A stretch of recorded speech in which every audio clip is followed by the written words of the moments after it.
Hi, this is Can You See My Screen, a podcast dedicated to running better workshops, meetings and training online. I'm Ivanka Magic. I do user research. I do a lot of talking to people, workshops, courses and presentations. And I'm Michael Forrest, and I do a lot of video production, live streaming and software development. And so with so many businesses moving online and having to work remotely, we think we can make that process a lot easier because we've been doing that for ages.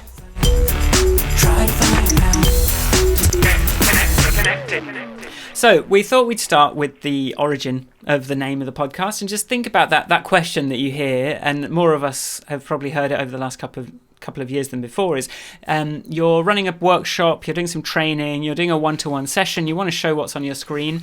This whole podcast isn't just going to be about screen sharing, don't worry about that, but we thought that was a good thing that sort of it's a slightly more professional version of than can you hear me or your mic's off. It's can you see my screen? I'm trying to we're doing some work here, we're doing some business. I thought about it like that. I mean, I was thinking that since we came up with this, since we started talking about this, yesterday I was on a call with 9 of us who are all very experienced online workshopy people, and the person running it's right, I'm just going to run these screens, I've got the presentation for us, and you press it, I'm just going to press this button and hope for the best, he says, and then and because you and I have been chatting about this, when he did the can everybody see my slides, I did a very animated 2 thumbs up smiley face on my muted little picture of myself, so that it's yes, I can see you, and it's just it is a thing that you hear over and over again because it's massively insecurity inducing. And there's that invisibility of the audience that means, especially if you're using, it's funny because the old guy, people that are new to this are using stuff Zoom is sort of a go-to platform for doing, but it gets used for these big presentations, and then you get someone that's sharing their screen on Zoom and they go, can you see my screen? And then there's this awkward social situation where some brave soul has to unmute their mic, go yes, and then sort of mute again, and you're just sort of hoping that that's enough, and then maybe the person who's presenting isn't confident that if one person can hear them, anyone else can hear them, and there's this how are we ever going to know? There's this sort of trust in the software thing, but there's also this there needs to be a chat on the side that needs to be open, and people need to but half the people don't have chat open, so that they don't know that even exists, and the presenter maybe isn't looking at it, and that you're sort of missing this whole channel that as a streamer I come to rely on for feedback all the time. And it's not that awkward, someone's got to unmute their video, it's a few people go put a thumbs up in chat, the way you had to sort of simulate by doing it on the video. There's there's things that are sort of old news to someone that's been live streaming for a long time, that people who are coming into a Zoom presentation for the first time won't really be thinking like that, and it's all a bit new, and that's some of the stuff that we want to untangle and sort of put together in this podcast, I think. Yeah, because I think we are the reason that I think this is worth spending some time thinking about. I want to get better at it. There are lots of insecurity-inducing moments for me. I'm so well versed in walking into a room. I've been on training courses, the presentation masterclasses that have taught me. He said, if people are being a bit noisy, leave the room, come back in again, he said. Deliberately close the door, purposefully close the door, move a chair, stand in the middle of the room, plant your feet. I'm here, I'm in charge, I'm running this show. How do you do that stuff online? How do you do the stuff when you can't use your physical presence? You can't stand up straighter, you can't do all those things.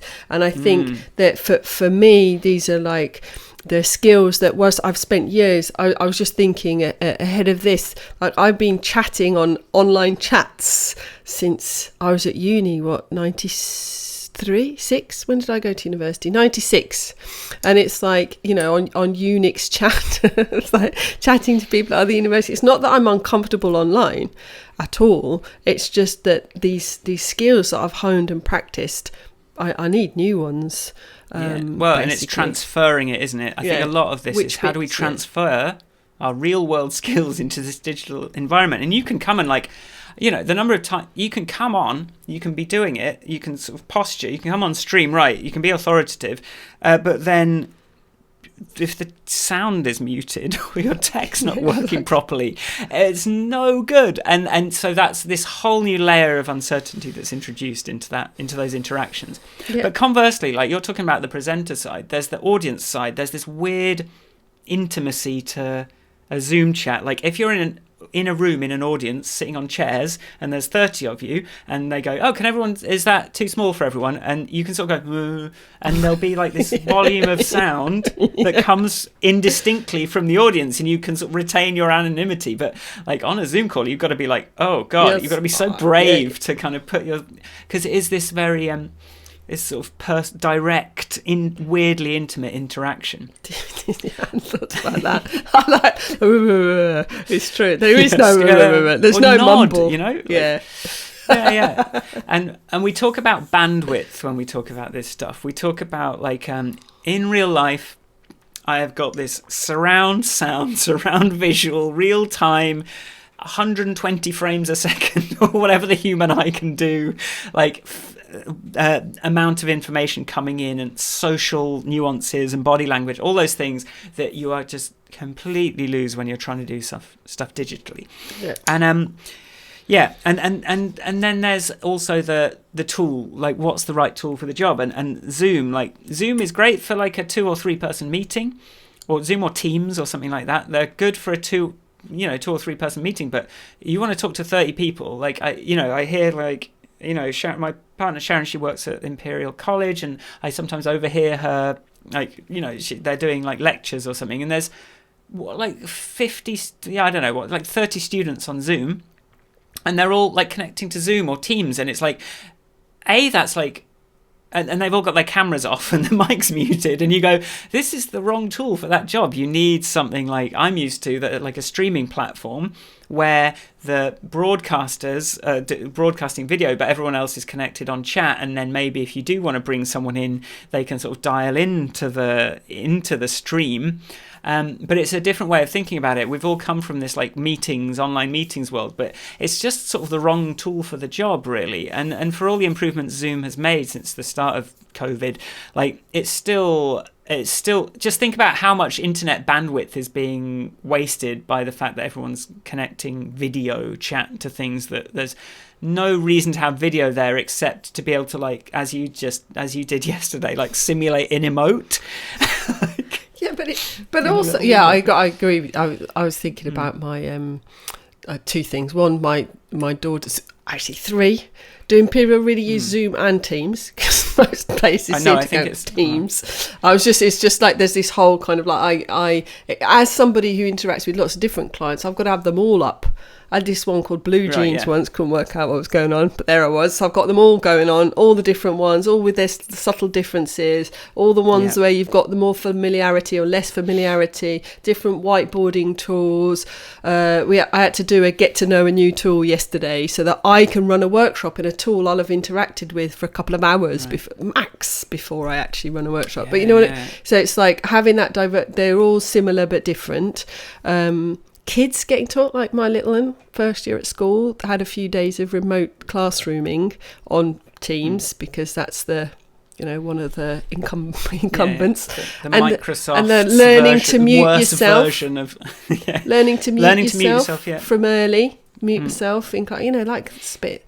So they've got such a small class. There's only 5 of them, so the teacher doesn't really need them to do all that stuff, but she needs to prepare them for other classes. So it's like it's just there's all these things that, in some ways, there's also the question of how much of it should be transferred. Or is this just a different, like what you were saying about the chat, that I have a bit of a aversion to people chatting on the thing while I am talking now. It's like I cannot read this chat and keep in my head everything that's going on. So making sure there's a moderator for all that stuff, or being comfortable. What's the difference when you don't know people versus people you know? What is the difference to people you have authority over? Who's your audience? There's just like 1,000 factors that make it different. And definitely the chat thing is something we will definitely dig into, because like something like Twitch has a huge does this really. There's so much. Twitch and Discord, these sort of like gamer platforms, have so much culture and like the things around how you deal with different situations, and like that you can sort of and features that just won't exist on Teams, like so in chat. So there's a lot of catching up the technology needs to do for this to start working well. And as a developer, like I part of this podcast for me is like there could be an opportunity here that we uncover by talking and meeting people that can actually, like, I think there's a lot of scope for getting out for improving a lot of these things that we're being forced to use. And you talk about like having to learn a new tool. Like I don't know, it's 18 months in, I'm still trying to find the button on Google Meet to change my settings. I don't know if they're moving it. I think they've moved it. They have moved it at least once. And like, which one's the chat? And at least they're all down the bottom now. But there used to be like one's in the top right, one's in the top left. But the crux of this podcast is it's not you, right? Yeah. It's not you. It's all just people are making you use tools that don't work very well. There's a load of stuff that we all need to like get our heads around. That some I'm lucky enough to have got my head around certain aspects of it, but Ivanka's coming from a completely different side where it's sort of like it's doing much more important stuff. Yeah, I'm very like important. Streaming to a chat room full of 3 people. If I'm streaming to a chat of 3 people if I'm lucky. Like Ivanka's like getting paid I don't know how much to kind of do a presentation. And in a way, there's a lot more at stake. Like your professionalism is going to come under question if your presentation goes wrong. And this is stuff we want to help you with. But just know that it's like this stuff is hard, and there are so many layers to it. And I do have my platform. I do have Squares TV, is where I'm talking about a lot of the tech side of this, which is there is a huge difference between the microphone built into your phone and the microphones that Ivanka and I are talking on right now. And I remember early on with the podcast, I got used to talking to Ivanka over the nice podcast mics, and then when we just had a normal phone call, I found it so sort of off-putting and uncomfortable to hear this sort of low fidelity voice coming through, that it was like just harder to communicate. And so there's this whole thing. Like I talked to someone yesterday that maybe we'll have on the podcast, but she does music lessons remotely. But what this means is, like, she does live streams, music streams, so she has a nice microphone and a nice sound card and a video camera, and she's set up her room. But her student, she's having to listen to how they're playing their piccolo, I think it was, flute, through an iPhone microphone. And she, like, to the point, like, she has to literally go and say, look, you've got to, on Zoom, you've got to turn off the thing that, like, smashes all the audio and go turn on original audio so that I can even hear, like, when you go quiet, because it just gets cut out on Zoom if you're not doing that.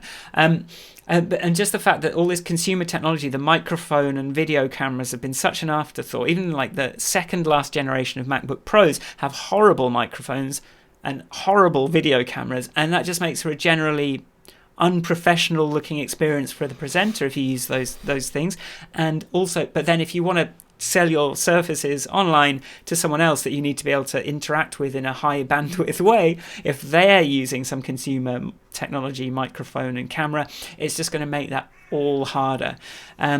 So it's I mean, the point of that, I suppose, is a challenge, and it's an expensive challenge, and it's not just the software that's catching up, it's the hardware that's catching up. And I'm very happy that the newest Apple MacBooks have good mics and better cameras.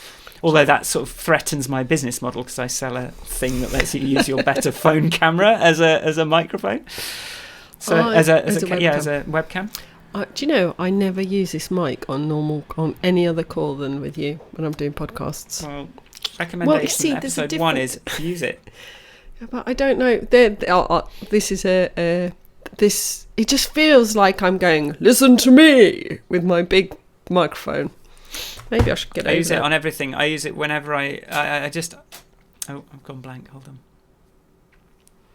I use it whenever I just think it's such a nicer experience for the person on the other end, not having to hear that like crackly, like cutting out like voice that you get if you're on a phone. Like, in fact, yeah. And in fact, like I think I spoke to my aunt in Canada on FaceTime over the holidays, and even the design of it, if you just have the phone on a stand and you're sort of this far away from it, talking distance, so much of the audio cuts out because you're a little bit too far away from the mic. So if you're not using like a headphone thing, like with a mic plugged into it, it's a really frustrating experience, which I think like a lot of people can identify with. So This is what we're going to be talking about, how we can improve it. Cool. And what things that are important, what things to take notice of. Is this a trailer? I don't know. It sounds like well, it certainly sounds. Well, I don't think we need to go into any more detail. Yeah. To be honest, I think it's a good. So, I think it's a good. It's helped us clarify a little bit what we're going to be talking about. Hey, now I know what the podcast is about, and it makes sense. I mean, I've got 2 topics already, which are just off this chat, which are like bandwidth and feedback. But yeah, okay, cool. I think it's cool to keep these short. This is actually going to be like 15 minutes probably, so it's going to be pretty short. But okay, yeah. If you want to sort of keep on track with this podcast, we've got Can You See My Screen podcast.com, and we will have a mailing list there. And if you sign up to that, we'll like just anything we talk about, links, things like that, we'll put in there. You'll get a newsletter each week, link to the podcast episode, all the stuff that we've talked about, and that'll just be. I think that's going to be a really good resource in itself, and we'll just see how the thing develops over time. Yes. I think, and if you have insight, expertise on anything we're talking about, please drop us an email. I'm thinking hi@canyousseemyscreenpodcast.com, or you can just tweet at Ivanka on Twitter. Sorry, tweet at one of us, Ivanka on Twitter, Michael Forrest. But yeah, like we want to talk to people. It's not just us. We've got another podcast for that. yeah, that's our therapy podcast. This is our let's solve some things. Also, if you've got particular topics that you think we should talk about, did you say that already? Particular topic suggestions, things to investigate, things to try out. We're up for a bit of trying things out, trying tools. Yeah, and let you know how it got on. This is a sort of a new frontier in many ways. So I hope we'll see you in the next episode, and hopefully even that first little bit of random scraps will give you something to just reflect on. Who knows? All right, we'll see you next time. Bye-bye. Bye. Bye. Here we are now, all together. Don't be shy now to get connected. Here we are now, all together. Try to find out. Get connected.